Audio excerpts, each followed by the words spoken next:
Hello everyone, welcome back to my channel వీరాయిజీ vlogs. ఈ రోజు అయితే నేను ఈ వీడియోలో వరలక్ష్మి వ్రతానికి మనము చిన్న చిన్న కుందులు పెట్టుకోవడానికైనా లేదంటే పసుపు కుంకుమలు పెట్టుకోవడానికి ఇలాంటి చిన్న స్టాండ్ అనేది రెడీ చేస్తున్నాను. ఎలా రెడీ చేస్తున్నాను ఏంటనేది ఈ వీడియోలో చూపిస్తాను, చూసేయండి.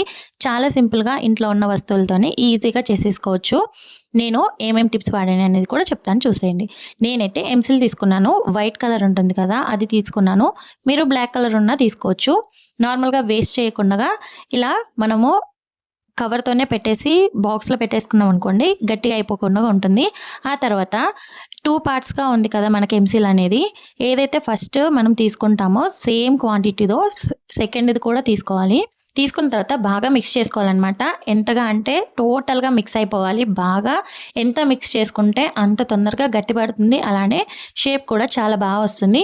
ఇంకా చేతికి కూడా అంటుకుపోతున్నట్టు ఉంటుంది. అప్పుడు మనము ఫేస్ పౌడర్ ఉంటుంది కదా, ఆ పౌడర్ అనేది మనము చేతిలోకి రాసుకుంటూ మనం ఏ షేప్ అయితే కావాలనుకుంటున్నామో ఆ షేప్‌ని చేసేసుకుంటే చాలా నీట్‌గా వస్తదనమాట. ఇలా నేనైతే 6 బాల్స్ చేసి పెట్టుకున్నాను. ఎందుకోసం అనేది చెప్తాను. ఈలోపు కొంచెం ఆరుతాయని ముందు ఫస్ట్ అదైతే చేసి పెట్టుకున్నాను. ఆ తర్వాత ఇలా నేనైతే సోప్ బాక్స్ తీసుకున్నాను. మైసూర్ శాండిల్ సోప్ ఉంటుంది కదా, ఆ బాక్స్ తీసుకున్నాను. మీరు ఏదైనా కార్డ్‌బోర్డ్ ఉంటే అది కూడా తీసుకోవచ్చు. ఈ చిన్నగా రౌండ్ షేప్‌లో నేనైతే సర్కిల్ గీసేసుకొని 2 సైడ్స్‌లో తీసేసుకుంటున్నాను. మీ దగ్గర థర్మాకోల్ ఉన్నా కూడా తీసుకోవచ్చు. దీనికి బదులు ఇలా రౌండ్ షేప్ 2 వాటికి కూడా గీసేసుకొని నీట్‌గా కట్ చేసుకున్న తర్వాత ఏం చేయాలనేది చూపిస్తాను, చూసేయండి. ఫస్ట్ అయితే కట్ చేసుకుందాము. ఇలా కట్ చేసుకోవడం వల్ల మనకైతే నీట్‌గా ఫినిషింగ్ అనేది వస్తుంది కదా. ఇది పల్చగా ఉంటుంది కాబట్టి మీకు ఒకవేళ థిక్‌నెస్ కావాలనుకుంటే ఇదే అట్ట ముక్కని 2 పక్కల ఒకేలాగా స్టిక్ చేసేసుకోండి. లేదనుకుంటే మీ దగ్గర ఏదైనా బుక్ చేసుకున్నప్పుడు కార్డ్‌బోర్డ్ వస్తూ ఉంటుంది కదా, ఆ కార్డ్‌బోర్డ్‌కి కట్ చేసుకున్నా పర్వాలేదు. అదైతే కొంచెం లావుగా ఉంటుంది కాబట్టి మనకి ఇబ్బంది ఉండదు. ఇంకా థర్మాకోల్ అయితే మనము దీపాలు పెట్టినప్పుడు కొంచెం వేడి తగులుతుంది కదా, పడిపోతుందేమో, దేవుడి దగ్గర పెడతాం కాబట్టి ఏవైనా తగిలితే పడిపోతుందేమో అనిపించినప్పుడు ఇంకా అలా కాకుండా ఇలా అయితే పెట్టేసుకోండి. ఇంకా నేను 6 బాల్స్ అయితే చేసుకున్నానని చెప్పాను కదా, అవైతే ఒక దగ్గర వేసుకున్నందుకు స్టిక్ అయిపోయినాయి. నేను మళ్ళీ విడదీసి ఇలా మళ్ళీ షేప్‌గా చేసుకుంటున్నాను రౌండ్‌గా. ఎందుకోసం అంటే ఇవి మనము స్టాండ్‌కి లెగ్స్ ఉంటాయి కదా, అలా పెట్టుకోవడానికి చేస్తున్నాను.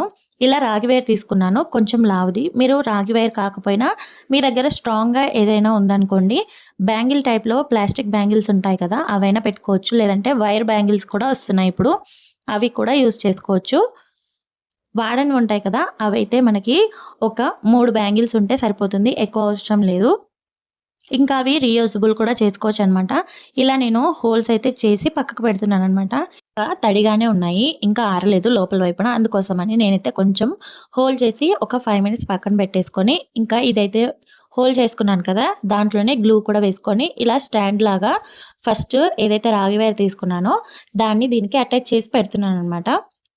కొంచెం గట్టి పడగానే ఇంకొక సైడ్ కూడా ఇంకొక రాగి వైర్‌ని పెట్టేసుకున్నామనుకోండి, మనకి చైర్‌లాగా లెగ్స్ ఏదైతే ఉంటాయో సేమ్ అలా, అంటే స్టాండ్ అనేది నిలబడడానికి ఫస్ట్ ఇవైతే రెడీ చేసి పెట్టుకోవాలి. ఏదైతే విధంగా చేశానో అలానే ఇంకొక 2 వైర్‌లు కూడా సేమ్ అటాచ్‌మెంట్ చేసేసి పెట్టుకున్నామనుకోండి, ఆరిన తర్వాత నేను సేమ్ 3 రాగి వైర్‌లు తీసుకొని సేమ్ అటాచ్‌మెంట్ చేసుకొని కొంచెం ఆరిన తర్వాత ఇలా ఫస్ట్ మనం కట్ చేసుకున్నాం కదా, ఒక కార్డ్‌బోర్డ్ అనేది, ఆ కార్డ్‌బోర్డ్‌ని అంటే ఆ పేపర్‌ని ఇలా స్టిక్ చేసుకోవాలనమాట. నేనైతే నార్మల్‌గా పేపర్ ప్లాస్టర్ ఉంటుంది కదా, దాన్ని పెట్టి నేను స్టిక్ చేసుకుంటున్నాను. మీరు ఎంసిల్ అయినా వాడొచ్చు ఇదే ప్లేస్‌లో, లేదంటే గ్లూ గన్ ఉంటుంది కదా, ఆ గ్లూ గన్‌తో కూడా స్టిక్ చేసుకోవచ్చు. నేనైతే ప్లాస్టర్ వేసుకుంటున్నాను సింపుల్‌గా. ఎందుకంటే ఇన్‌స్టంట్ కాబట్టి ఇలా ఈజీగా చేసుకోవచ్చు. అలానే రీయూజబుల్ కూడా చేసుకోవచ్చనమాట. గ్లూ పెట్టడం వల్ల మనకి కొంచెం స్టిక్కీనెస్ దాంట్లోనే ఉండిపోయి మనకి రీయూజబుల్ చేసుకోవడానికి అవ్వదనమాట. ఇప్పుడు ఇలా ప్లాస్టర్ వేసుకున్నాను కదా, జస్ట్ ప్లాస్టర్ తీసేసాననుకోండి, పైన మనం ఏదైతే కార్డ్‌బోర్డ్ వేసుకున్నామో దాన్ని డిజైన్‌గా కూడా చేసుకోవచ్చనమాట మనకు నచ్చినట్టుగా. ఈ కార్డ్‌బోర్డ్ మీదనే అంటించుకోవచ్చు, లేదంటే ఆ కార్డ్‌బోర్డ్ అనేది ప్లాస్టర్స్ తీసేస్తే మనకి స్టాండ్ అనేది అలానే ఉంటుంది. అప్పుడు మనకు నచ్చిన విధంగా, అంటే ఫ్లవర్ షేప్‌లో కానీ, లేదంటే హార్ట్ షేప్‌లో మనకెలా నచ్చితే అలా చేసుకొని ఆ కార్డ్‌బోర్డ్‌ని మళ్ళీ స్టిక్ చేసుకుంటే మళ్ళీ స్టాండ్ అనేది రెడీ అయిపోతుందనమాట. ఇదొక మంచి టిప్ లాగా యూజ్ అవుతుందని మీకు చెప్తున్నాను. ఒకవేళ చేసుకునే వాళ్ళు స్టాండ్ అనేది ఇలా కూడా చేసుకోవచ్చనమాట. నేనైతే రౌండ్‌గా చేసుకుంటున్నాను కాబట్టి ఇంకా మీకిలా చూపిస్తున్నాను. తర్వాత గోల్డ్ కలర్‌ది నేనైతే ఫ్యాబ్రిక్ పెయింట్ తీసుకున్నాను. దాన్ని ఫస్ట్ కోటింగ్‌లో వేస్తున్నాను. అంటే మినిమమ్ నేనైతే 3 కోటింగ్స్ వేశాననమాట. థిక్‌నెస్‌గా అలానే మనకి గోల్డ్ షైన్ అనేది రావడానికి నేను 3 టైమ్స్ వేశాను. ఫస్ట్ టైమ్ వేసిన తర్వాత ఆరిపోయిన తర్వాత మళ్ళీ సెకండ్ టైమ్ వేశాను. మళ్ళీ అది కూడా ఆరిపోయిన తర్వాత మళ్ళీ థర్డ్ టైమ్ కూడా వేశాననమాట. ఫస్ట్ టైమ్ వేసిన తర్వాత 5 మినిట్స్‌లో ఆరిపోయింది. ఇక సెకండ్ టైమ్ వేసినప్పుడైతే మినిమమ్ హాఫ్ అన్ అవర్ పట్టింది ఆరడానికి. అంటే లేయర్స్ ఉంటాయి కదా! అందుకోసమని. ఇంకా థర్డ్ టైమ్ వేసినప్పుడైతే ఒక 2-3 అవర్స్ వరకైతే నేను డిస్టర్బ్ చేయలేదు బాగా ఆరాలని. ఎందుకంటే ముట్టుకుంటే చేతికి అంటుతుంది కదా! అలా అంటకుండా ఉన్నప్పుడే మనము దేనికైనా యూజ్ చేసుకోవచ్చు. ఇప్పుడు చూపిస్తున్నాను కదా! ఓన్లీ ఫస్ట్ కోటింగ్ మాత్రమే నేను ఎక్కడైతే మనకి స్టాండ్ పెట్టుకుంటే కనిపిస్తుందో అక్కడి వరకు మాత్రమే వేసుకుంటున్నాను. అంటే ప్లాస్టర్ ఏదైతే వేశానో దానికి కలర్ వేయట్లేదు. చెప్పాను కదా! ఎందుకంటే రీయూజబుల్ అనేది చేసుకోవడానికి వీలుగా ఉంటుంది. మనం ఆ ప్లాస్టర్స్ తీసేస్తే సరిపోతుంది. అందుకని నేను కింది వైపున వేసుకోలేదు. ఓన్లీ స్టాండ్‌కి అలానే పై వైపున గోల్డ్ ఫినిషింగ్ అనేది ఈ పెయింట్ అనేది వేసుకుంటున్నాననమాట. ఆ తర్వాత 3 కోటింగ్స్ అయిపోయిన తర్వాత మొత్తం ఆరిన తర్వాత నేనేం చేస్తున్నానంటే నెయిల్ పాలిష్ ఉంటుంది గదా! దాంతో చిన్నగా చుక్కలు పెట్టుకుంటూ డిజైన్ వేసుకున్నాను. మీరు మీకు నచ్చిన విధంగా డిజైన్ వేసుకోవచ్చు. నేను నెయిల్ పాలిష్ ఎందుకు తీసుకున్నానంటే త్వరగా ఆరిపోతుంది. అలానే లుక్ వైస్ కూడా చాలా బావుందని ఇలా తీసుకున్నాననమాట.